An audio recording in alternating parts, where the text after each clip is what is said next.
I just don't even know why there aren't uprisings all over the country, and maybe there will be. I'd like to take him behind the gym if I were in high school. If we were in high school, I'd take him behind the gym and beat the hell out of him. No, I wish we were in high school. I could take him behind the gym. I will go and take Trump out tonight.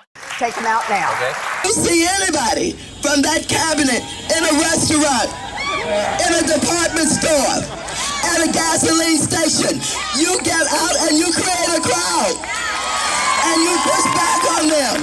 And you tell them they're not welcome anymore, anywhere. These members of his cabinet who remain and try to defend him, they're not going to be able to go to a restaurant. They're not going to be able to stop at a gas station. They're not going to be able to shop at a department store. The people are going to turn on them. They're going to protest. They're going to absolutely harass them until they decide that they're going to tell the president, no, I can't hang with you. And so if they want to fight, they've got a fight coming. We will fight back. We're not going to just take this lying down. What we've got to do is fight in Congress, fight in the courts, fight in the streets. We'll also fight him and challenge him in every way that we can, in the Congress, in the courts, and in the streets. You have to be ready to throw a punch. You got to be ready to throw a punch. Donald Trump, I think you need to go back and punch him in the face. I want to tell you, Gorsuch, I want to tell you, Kavanaugh, you have released the whirlwind, and you will pay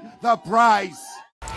These are live images, folks, at the doors of the Supreme Court, where you can see protesters have gathered. They are demanding that their voices be heard. Have you ever seen anything like this? Well, I'll tell you this, you're usually not allowed on those stairs. You're not allowed up there. It's very unusual. We don't see this kind of protests the High Court. We do know that dozens of protesters have been arrested at the Capitol today. Are you surprised that the security is just letting this take place now? Well, I guess they're trying to manage it as best they can, but this is unusual for the Supreme Court. Hundreds of protesters who have now come up onto the stairs. They are pushing toward the doors. You can see that there is the security officers for the Supreme Court who are in front of the doors trying to keep that crowd back.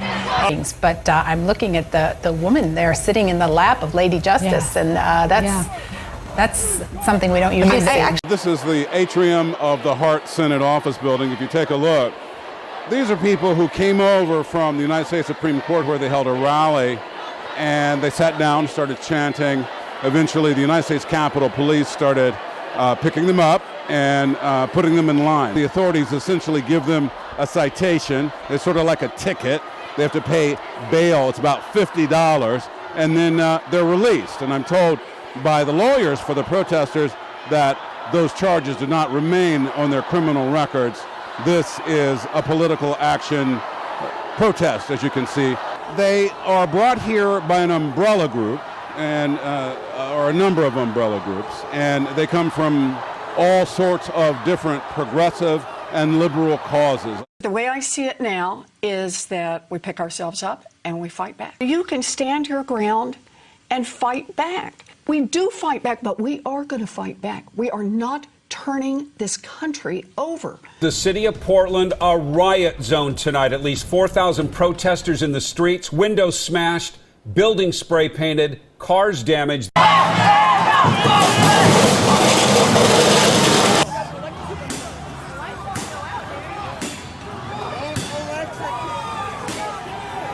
goes another one. Trump's a bitch. There he goes again. We're in a fighting mood, right? I am fighting mad.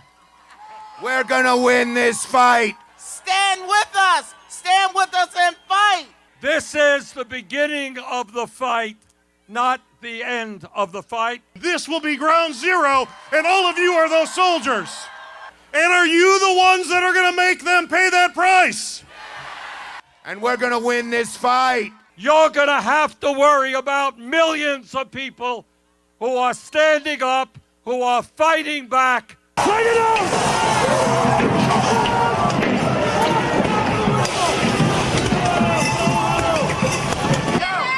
A limousine set on fire as demonstrators wreaked havoc in Washington. protesters lit a bonfire just blocks from the White House. Many demonstrators were handcuffed with zip ties and led away one by one. More than 200 people were arrested. 6 police officers were wounded. I believe it is just too late for establishment politics and establishment economics. I do believe we need a political revolution. The American people are tired of establishment politics, tired of establishment economics. They want a political revolution. This is the political revolution. Today in the White House, we have perhaps the worst and most dangerous president in the history of our country. And we also have, not to be forgotten, extreme right-wing leadership in the U.S. House and the U.S. Senate. An all-out gun battle as Capitol Hill police and Alexandria officers engaged a lone gunman, 66-year-old James Hutchinson, targeting Republican members of Congress who were practicing for a charity baseball game. We need medics. We got a suspect right by the baseball field from the YMCA. There's also a victim down in the baseball field. Among the first to be hit, Republican whip Steve Scalise. He's drug himself from the dirt infield to the grass outfield. There's a trail of blood. All 5 victims were rushed to area hospitals. Representative Scalise taken off the field by medics. A police officer taken out by chopper. James Hutchinson carried a handwritten list with the names of House Republicans. We know that Hutchinson was a Bernie Sanders supporter. He volunteered for his campaign. Clearly, he was anti-GOP. We can see it on his social media page, on his Facebook page. He was very upset about the election. He was anti-Trump, anti-Republican, anti-Steve Scalise. And authorities are now poring over his social media accounts, which are filled with posts attacking President Trump and Republicans, including Congressman Steve Scalise. 2 others hurt with secondary injuries, including the 2 Capitol police officers now hailed as heroes.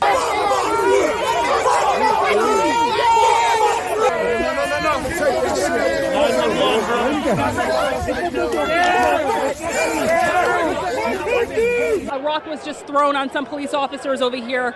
A rock just hit these police officers. There's now a car on fire. Take a look down here, APD. There is a car on fire. Someone has set an Atlanta police cruiser on fire. This has totally gotten out of control. This is extremely wild. And this is the result. Look at this. This is incredibly dangerous. People are around this car fire. People are around that car. It's on fire.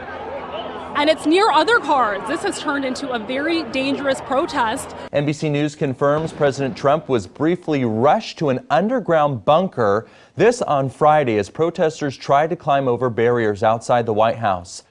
Under the Constitution, we have the right to free speech. We have the right to freedom of movement and access. That's what was occurring last evening. And I hope that they will be treated with that recognition that that constitutional right is superior to any nuisance that they may have occurred or participated in. Right now, we've seen the cities erupting over the last several days. And Governor Tim Walz of Minnesota has said now that the protesters have gone far beyond the murder of George Floyd. They say it's about attacking civil society, instilling fear, and disrupting our great cities. Is he correct? Well, I do think that there's a place for protest at the sign of a knee going into the neck of a person who's not offering resistance, or even if he were. Well, you're unfortunately, Shannon, seeing a terrible scene. Fires burning here along H Street. And unfortunately, I can add just a moment ago, it does appear that St. John's Church is on fire. The parish office, we went downstairs and it is on fire. I'm going to walk this way. And this is awful. We saw graffiti. Once the door was broken, we saw something similar. Again, Lafayette Park is reporting things are about to go south. On the high shot, you could see the flames in the foreground in front of the White House. Demonstrators had rampaged. The violence, the anger, and the flames, at times well out of control, continued until dawn.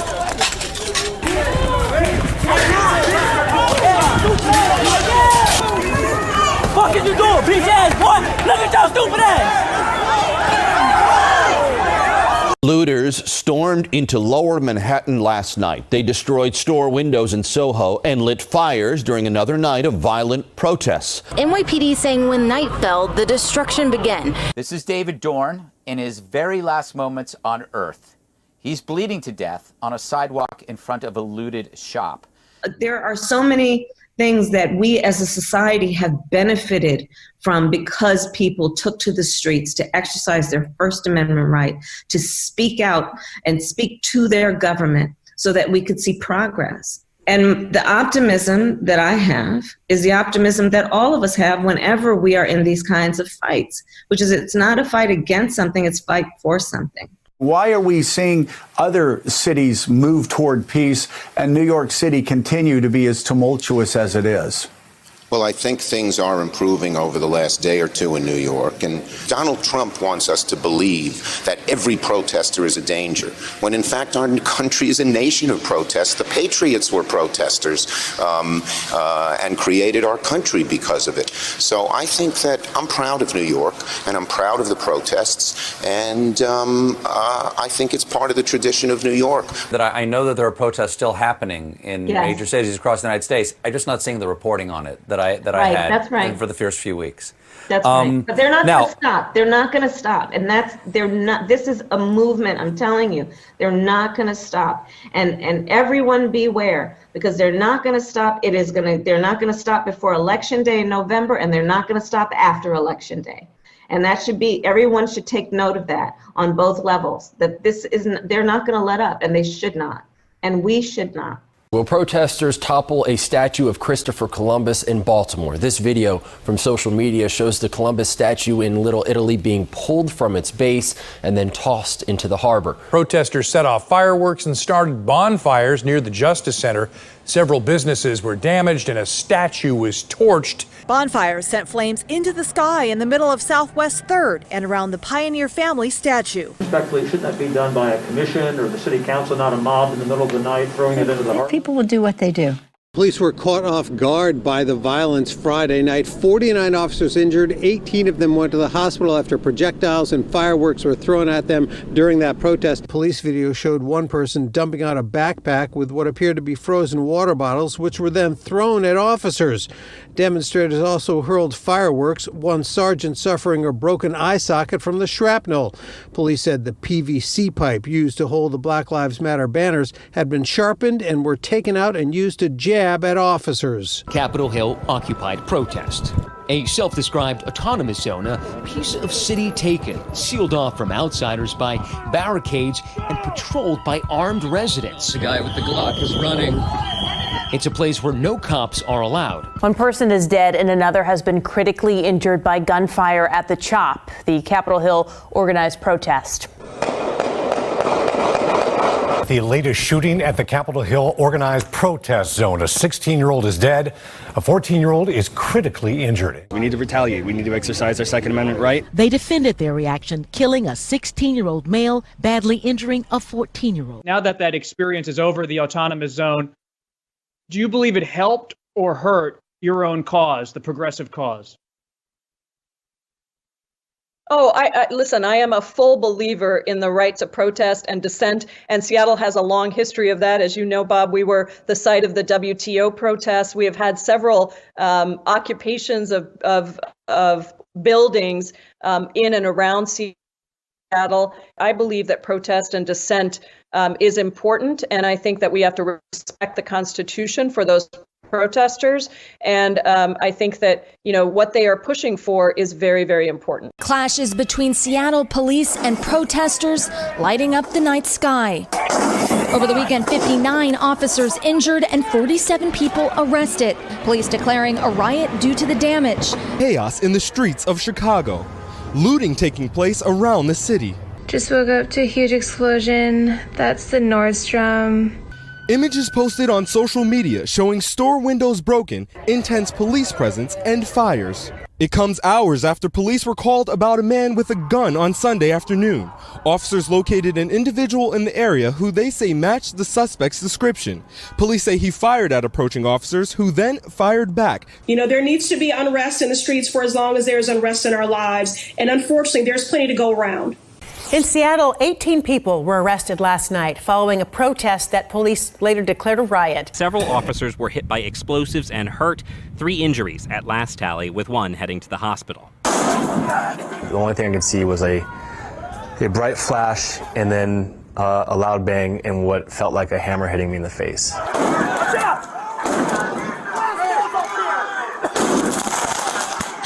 People protesting the convention confronted Senator Rand Paul and his wife near the White House, forcing police to escort the couple to their hotel. Video shows an officer getting pushed into Paul. The senator later thanked police, saying he was, quote, attacked by an angry mob of over 100 people. And I hope that we're going to get a verdict that is say guilty, guilty, guilty. And if we don't, we cannot go away. And not just manslaughter, right? I mean... Oh, no, not manslaughter. No. This is guilty for murder. I don't know whether it's in the first degree, but as far as I'm concerned, it's first degree. Congresswoman, what happens if we do not get what you just told? What should the people do? What should protesters on the street do? I didn't hear you. What happens? What should protesters do? Well, we got to stay on the street, and we've got to get more active. We've got to get more confrontational. We've got to make sure that they know that we mean business. Fire set, windows smashed as protesters voiced their anger over recent deadly shootings by police. Some video into our newsroom within the last hour shows the scene outside a bank at Franklin Street and Thomas Berkeley Way. Earlier in the night, about 200 or so demonstrators gathered at Frank Ogawa Plaza and then took to the streets.